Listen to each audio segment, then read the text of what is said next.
sifat dia, tadi kan cikgu ada suruh tengok buku teks kan. Okay, tengok dekat buku teks tu pun dia dah ada dah. Sifat tu samalah maksud macam ciri-ciri. Okay, contohnya kalau segitiga sama sisi kan, mesti semua sisi sama panjang. Tu dia kat situ sifat dia. Lepas tu tulis juga setiap sudut sama saiz. Itu untuk segitiga sama sisi. Lain apa maklumat lagi ada? Ada setiap sudut 60 darjah. Macam tu, macam-macam boleh tulis. Okey? Okey, so hari ni cikgu nak sambung dengan yang pertama sudut pedalaman. Sudut pedalaman. Okey. Yang kedua ialah sudut peluaran. Okey. Apa sudut pedalaman, apa sudut peluaran. Okey, sangat simple. Okey, ambillah apa-apa sahaja segitiga. Kita ada banyak segitiga, tapi apa-apa sahaja bentuk segitiga, dia punya ciri-ciri dia sama sahaja. Okey, contohnya cikgu lukiskan segitiga yang ini. Okey, yang dinamakan sudut pedalaman ialah yang berada di dalam. Yang ni dah. Okey. Yang berada di dalam. Okey. Segitiga ABC. Okey, hasil tambah sudut. Okey, hasil tambah sudut pedalaman. Okey, untuk segitiga lah. Okey, mestilah 180 darjah. Maksudnya sudut A, sudut B, sudut C, kalau kita campurkan dia, mesti jumlah dia 180 darjah. So kalau dah diberi dua sudut, cari satu lagi sudut. So kamu gunakanlah kan. Contohnya kalau sudut A diberi 50, yang ini diberi 60. So apakah sudut C? So sudut C mestilah sama dengan 180 tolak 50 tolak 60. So kamu akan dapat 70 darjah. So kamu akan dapat C ni 70 darjah. Campur balik mesti dapat 180. Tak kisah dia bentuk apa sekalipun. Okey. Itu sebab segitiga sama sisi. Sama sisi. Sisi semua panjang sama. Bila panjang sama, semua sudut sama saiz. Okey?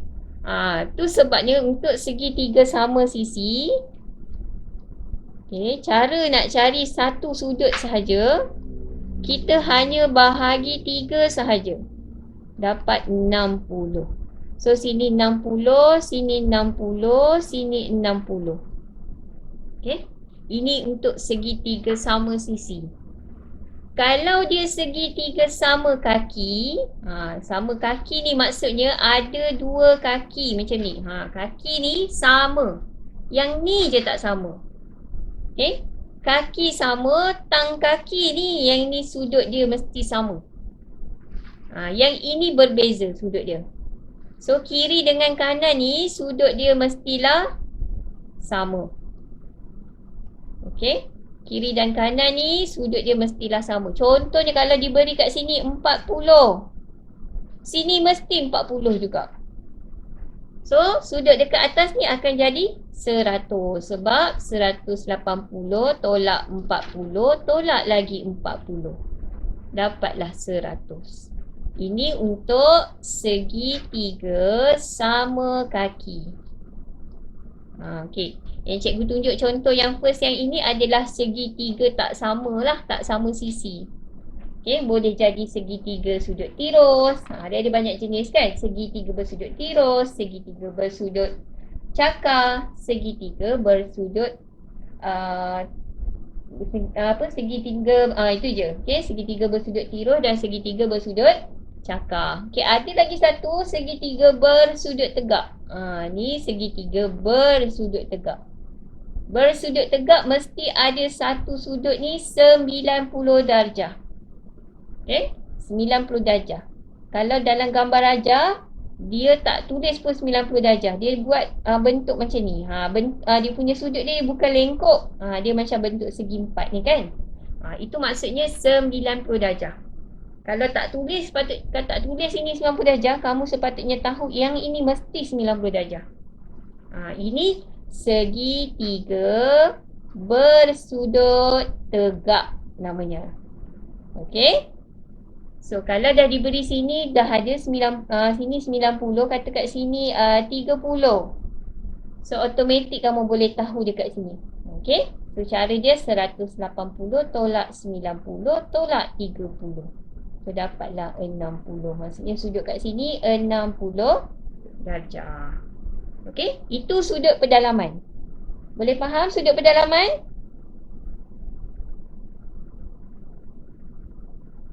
Boleh faham tak sudut pedalaman? Boleh. Okey, itu sudut pedalaman Dalam hasil tambah dia mesti 180 darjah untuk segitiga. Kena ingat tu. Okey. Okey, seterusnya sudut peluaran. Okey, yang kedua tadi ialah sudut peluaran. Mestilah di luar. Okey. Kalau cikgu ambil satu segitiga kat sini. Dia kena garis tu kena keluar sikit. Sini. Ini yang di luar tu. Itu sudut peluaran. Okey. Kemudian kalau dekat sini. Okey, kat sini sudut peluaran dia dekat sini. Yang berada di luar. Kalau yang ni okey, kalau cikgu sambungkan yang di luar dia berada di sini. Yang inilah sudut peluaran. Okey, sudut peluaran. Okey. Sudut peluaran. Okey, jumlahlah kita ambil jumlah. Okey, jumlah sudut peluaran.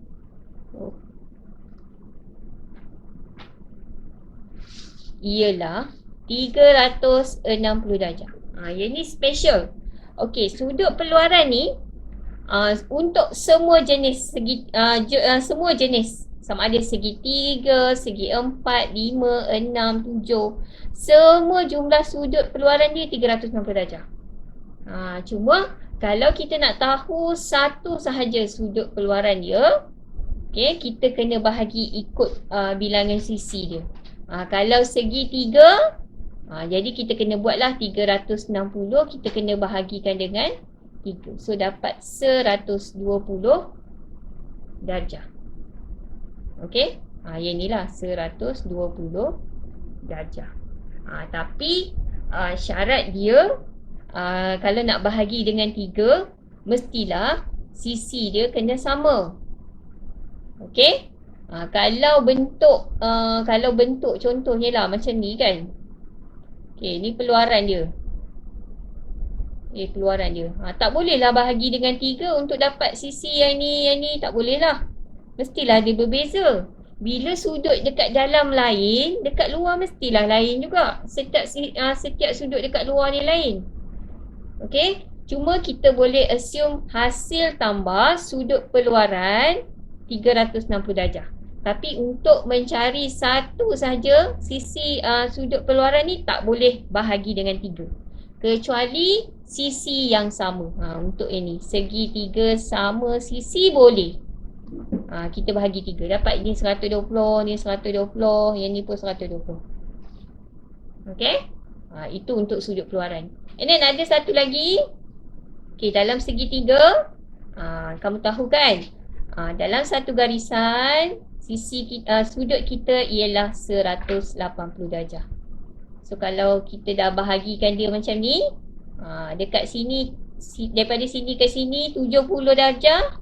So baki dia mestilah 110 darjah. Okay, tolakkan 180 tolak 70 dapat 110. So sama juga macam ni. Okay, kita tengok balik kat sudut peluaran ni. Kalau dekat luar ni 120, jadi kat dalam ni akan jadi 60. Macam tu. Nampak? 60. Okey, ini sama sisi tadi kita tahu. Sudut pedalaman dia 60. 60 semua sama kan, 60. Jadi kat luar 120. Dia samalah guna konsep yang sama. So itu sahaja untuk penerangan sudut peluaran dengan pedalaman. Okey, cikgu ambil satu soalan dekat muka surat 52.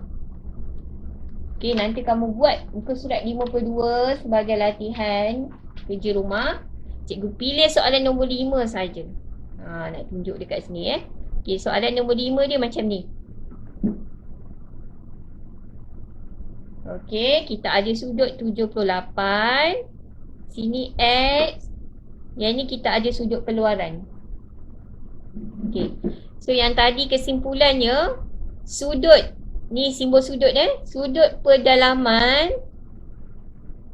campur dengan sudut peluaran mesti sama dengan 180 darjah lah. Okey, yang ni peluaran 131 darjah ni. Okey, soalannya cari nilai X. Cari nilai X. Okey. So dia nak kat sini, sudut sini Dia nak sudut X. Dia nak sudut X. Okey. Kita tahu segitiga 180. So kalau kita nak dapat X, kita perlu tolak dengan sudut dekat sini. 180 tolak 78, tolak sudut dekat sini. Tapi sudut sini tak ada. Tapi boleh cari sebab kita ada sudut yang berada di sebelah, yang kita namakan sebagai sudut bersebelahan. Sudut bersebelahan jumlah mesti 180 kan.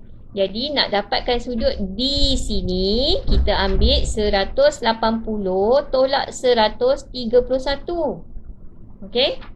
180 kena tolaklah dulu dengan 131.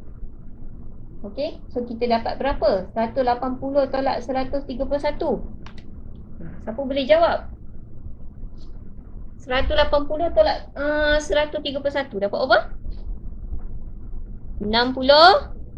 Betul ke 60? Berapa? 180 tolak 131. 49 darjah kan? 49 darjah. So maksudnya sudut kat sini 49 darjah.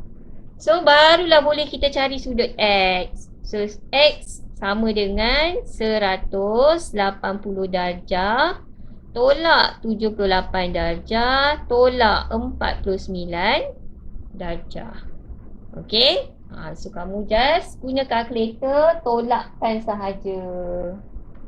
Okey? So kamu akan dapat jawapannya berapa? Berapa?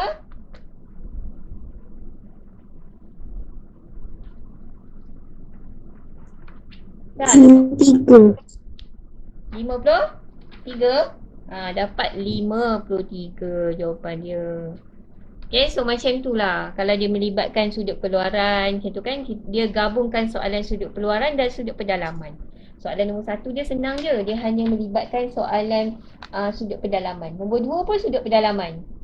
Okay, nombor 3 sudut peluaran. Ada. Diberi sudut peluaran, cari sudut pendalaman. Tolak dulu, dapat sudut pendalaman. Dia nak X sahaja. Bahagi 3 lah. Yang itu perlu dibahagi 3. Okay. Nombor 4, dia nak kamu cari sudut peluarannya. Tapi diberi sudut pendalaman. Ada kaki sama tu, nampak tak? Simbol, kalau simbol tu garisan dia macam ni kan? Yang ni maksudnya kaki sama. Kalau macam ni kan? Okay, kalau kat sini yang 46. Okay. Okay, kita nak dapat sudut dekat sini, kita tolak dulu 46. Lepas tu dah dapat jawapan. Jawapan kita dapat tu adalah untuk 2 sudut ni. Nak dapat 1 sudut saja kita kena bahagi dengan 2. Okey, cikgu bagi masa dulu untuk buatlah. Next week kita sambung lagi. Sebab soalan ni muka surat 52, 53 kalau kamu faham dah boleh buat. Tapi cuba buat dululah untuk latihan kerja rumah kan. Kalau tak boleh buat, next week kita sambunglah. Okay, soalan 52 dengan 53. Okey, itu saja penerangan cikgu. Terima kasih.